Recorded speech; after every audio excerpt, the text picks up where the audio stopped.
record lagi.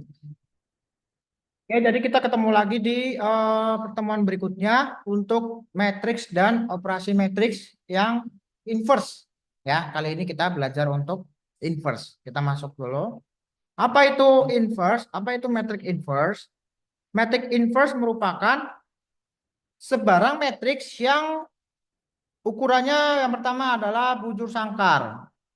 Ya. Oh iya, maaf, maaf, maaf. Nah, thank you ya Mas. Jadi matriks inverse sebarang matriks yang dia harus bujur sangkar yang pertama. Berarti persegi harus sama ukurannya. Bisa berbeda berarti persegi panjang. Kemudian ketika diinverskan dipastikan dia A dikali B sama dengan B dikali A sama dengan inverse. Jadi semuanya bisa. Kalau syaratnya seperti ini berarti M sama N-nya harus sama.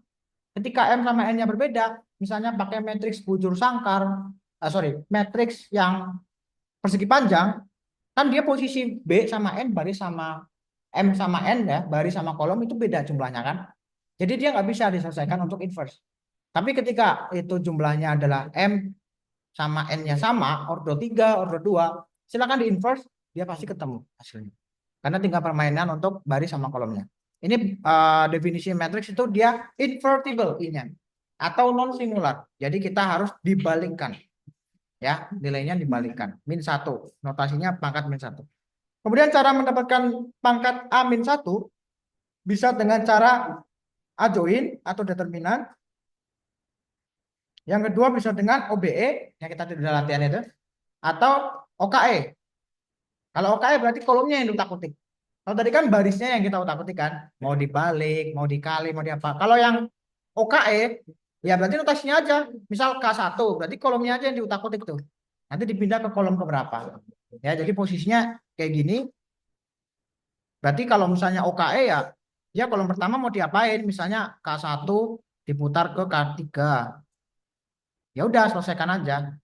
Gitu. Berarti kolom pertama diputar ke 3. Nah, gitu. Kalau OKE kayak gitu. Kalau OBE kan barisnya.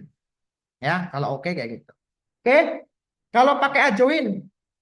Nah, kalau pakai adjoin notasinya matriks A adjoin dengan matriks A, maka matriks A itu akan mendapatkan nilai mutlak. Wajib nilai mutlak. Jadi hasilnya tidak bisa negatif. Yang mana ini akan kita gunakan untuk penyelesaian matriks inverse. Jika nilai matriks A mutlak tidak sama dengan 0 hasilnya, maka kita bisa menyelesaikan adjoin. Maaf nih berantakan nih. A sama dengan adjoin A dibagi dengan A mutlak. Dengan matriks A mutlak. Notasinya begitu. Ini maaf. Nah ini nih. Notasi yang benar. Yang atas di save as malah jadi berantakan. Matriks A-1 atau matriks A inverse sama dengan adjoin A kita cari dulu. Kemudian dibagi dengan A di mutlak. Di nilai mutlak. Ya, notasinya dengan garis yang panjang, tidak ada belok-belok. Ya, seperti L atau I tapi dia udah lebih dari hurufnya. Ya, notasinya begini.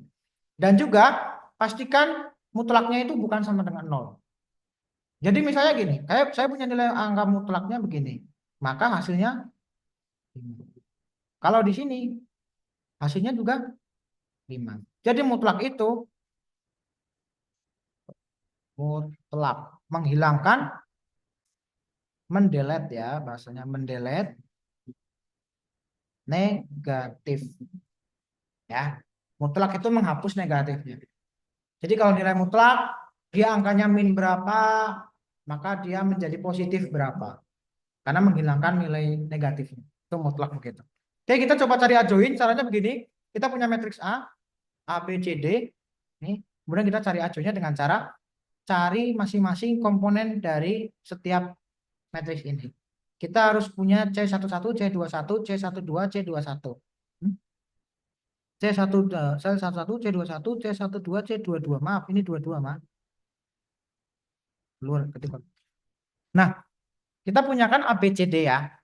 Nah, kalau kita mencari tahunya, kalian punya template yang seperti ini itu wajib dipahami atau dihafalkan. Di mana D sama A itu berubah posisinya. Dari sini nih. Nah, saya pindah dulu. Di sini nih. Ya, pindah posisi, diputar. Itu dulu. Kalian putar ujung sama ujung. D sama A, putar dulu. Angkanya tetap sama. Kemudian yang sisi sebaliknya, pastikan kalian harus menjadikan mereka menjadi negatif. Posisinya gimana, Pak? Sama. Hanya ditambah negatif. Berarti kalau saya tanya aslinya tuh mereka nilainya negatif, si B misalnya, berarti ketika dimasukkan ajoin dia menjadi positif. Dari mana? Dari min nilai aslinya. Min lagi dia akan menjadi positif. Oke, paham ya? Sampai sini bisa mengikuti? Ini agak susah soalnya kalau nggak paham. Selanjutnya kita punya penyelesaian untuk mutlak. Ajoin sudah selesai. Ini namanya matriks ajoin. Kalau matriks yang A ini kita mutlakkan, maka cukup mengkali-kali kedua diagonalnya. A dikali D, ini dikurangi B kali C. Ya, ingat, dikurangi. Ya, berasal dari mana? Berasal dari diagonal sisi kiri ke kanan, akan dikurangi dari diagonal sisi kanan ke bawah, kanan ke kiri. Di mana-mana mulai dari kiri kan, kecuali untuk notasi Arab atau yang berhubungan dengan arah sana. Nah, semuanya default dari kiri. Berarti notasinya harus dikurangi sama sisi sebaliknya. Makanya yang sisi kanan diagonalnya dikurangi. Asalnya dari situ, ya. Jadi kalau kita mencari matriks inverse A atau A pangkat min 1, notasinya A join A dibagi nilai mutlak dari matriks A sama dengan 1/, ya harusnya. Kenapa demikian, Pak? Ya sama aja begini sebetulnya. D min B min C A dibagi dengan AD dikurangi BC. Sama kan? Sama kan ini? Tapi kalau kita geser notasi ini, berarti kan jadi 1/. Ininya kan di sebelah kanan. Paham nggak notasi matematika gini? Kalau nggak paham saya kasih tahu gini. Misalnya ini ada 4/2. 4/2 kan sama dengan 2. Nah, kalau kita sederhanakan 4/2 berarti jadi 2/1 sama dengan 2. Sama. Kalau kita kecilkan lagi jadi 1/1 dikali 2. Sama nggak? Nah, maksudnya dari situ ya. Jadi yang di sini, yang matching di sini nih, yang berdiri di sini, itu ditaruh di yang sejajar dengan notasi operasinya, misalnya perkalian, pembagian, ya. Sehingga kalau kita masukkan pangkat, sorry, matriks ajoinnya, maka kita bisa geser di sebelah kanan. Di sebelah kanan ini nanti akan masuk ke AD kurangi sama BC, tuh ya. Ini saya tuh harus bisa ceritanya. Terus kita lanjutkan. Nah, ini ada contoh nih, matriks 3x3 kita harus selesaikan inverse-nya. Nah, untuk kasus seperti ini, kalian harus hati-hati ketika memasukkan nilai C-nya masing-masing ya. Ini bisa menjadi panduan ketika kalian menyelesaikan persoalan ajoin. C11, C21, C31, C12, C22, C32, C13, C23, C33. Berarti kalian masukkan angka-angkanya di sini. 2, 3, min 3. Terus silang-silangnya di sini, masukkan angkanya semua. Siapa yang menjadi negatif di sini ada notasinya. Hati-hati ya. Kalian masukkan, ini kalian pelajari karena ini template-nya. Tinggal angka-angka matriksnya aja yang berubah. Kalian pakai dengan rumus ini sama masukkan ke sini angka-angkanya sehingga kalian menemukan ajoin. Setelah itu kalian masukkan nilai mutlak dan ini cukup panjang. Ya. A11 sama C11 dikalikan. Oke, hati-hati. Pokoknya kalau menyelesaikan ini tuh harus step by step. Kalau buru-buru dia nggak akan ada yang error lah langsung. Kemudian kita masukkan A pangkat min 1, maaf, sama dengan A join A dibagi A mutlak. Maka kita ketemu min 1/2. Ya, dari mana? Karena mutlaknya A2. Nilai mutlak A-nya min 2. Kan kalau min 2 berarti kalau kita buat A join-nya kan di atas. Berarti kan A join A yang ini dibagi 2 kan? Dibagi min 2 kan? Nah, kalau tadi konsekuensinya matriks ini kita geser di sana, nih, berarti kan ini jadinya matriks di sini nih. Nah, di sini jadinya 1/2 kan?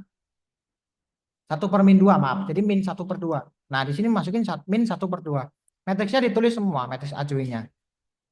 Ya, masukin semua notasi plus sama minnya diperhatikan, selesaikan samaannya, maaf, selesaikan angka-angkanya, kemudian masukkan di sini untuk min 1/2 dikali masing-masing. Ini dibagi 2.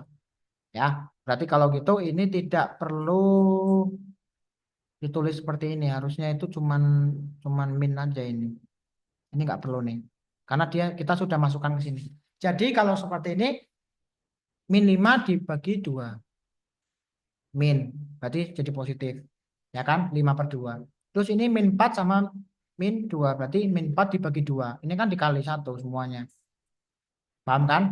Min 5 dikali 1, min 4 dikali 1, min 4 dibagi 1, ini kali 1, ini kali 1, ini kali 1, ini kali 1, ini kali 1, ini kali 1, baru dibagi 2 negatif. Kalau di dalam angkanya ada negatifnya, berarti ketemu negatif jadi positif. Nah, tinggal dimasukkan angka-angkanya, ketemu matriks inverse. Caranya panjang. Ini belum yang Gauss Jordan ya, yang Gauss Jordan lebih panjang lagi. Silakan menikmati. Nah, kalau pakai OBE, caranya mudah. Ini penjelasan bisa dibaca sendiri. Nah, kalau misalnya kita punya 2 matriks, kita harus mencari matriks C, di mana C adalah matriks inverse dari yang pertama, matriks A. Kenapa? Karena tadi kita lihat di slide itu ada sifat-sifat matriks kan. Nah, tiba-tiba muncul matriks C. C merupakan matriks inverse dari yang pertama kali disebut, matriks A biasanya. Kalau kita punya notasi A. Kalau P ya berarti matriks P yang menjadi matriks C-nya. Oke, kalau matematika kan biasanya selalu urut abjad. Setelah itu sifatnya adalah dia unik, dia itu adalah milik sendiri, inverse-nya, dan juga tidak sama dengan 0. Kalau dia sama dengan 0, maka tidak bisa dikembalikan. Ya, jadi nari determinannya adalah 1/determinan A. Untuk inverse, determinan itu silang sama silang. Ya, itu det namanya, determinan. Oke, kalau kita punya dimensi n berarti kolom, m berarti baris, maka ketika mencari inverse dari masing-masing matriks, cukup kalian kalikan kemudian diinversekan. Ya, sehingga ketika diselesaikan B terlebih dahulu di inverse baru dikali A yang di inverse. Oke, panjang ya. Nah, aduh ini berantakan maaf nih. Kalau yang non singular artinya dia tidak sama dengan 0. Jadi ketika ditranspos hasilnya ketemu. Ditranspos kemudian diinversekan, itu hasilnya ketemu. Ya, secara sifat kayak gitu. Memang harusnya latihan. Oke, kita nggak perlu ada latihan ya. Nggak perlu ya. Oke, sampai di sini untuk matriks dari inverse. Kurang lebihnya mohon maaf. Kita ketemu lagi pekan depan ya. Selamat belajar, cari referensi di internet lebih banyak lagi. Feel free kalau ada yang mau didiskusikan bisa di Skalsa, bisa bikin postingan di situ atau komentar. Nanti kita bisa diskusi lebih banyak lagi di platform Skalsa atau e-learning. Oke, terima kasih banyak untuk kehadirannya. Ketemu lagi minggu depan. Selamat siang.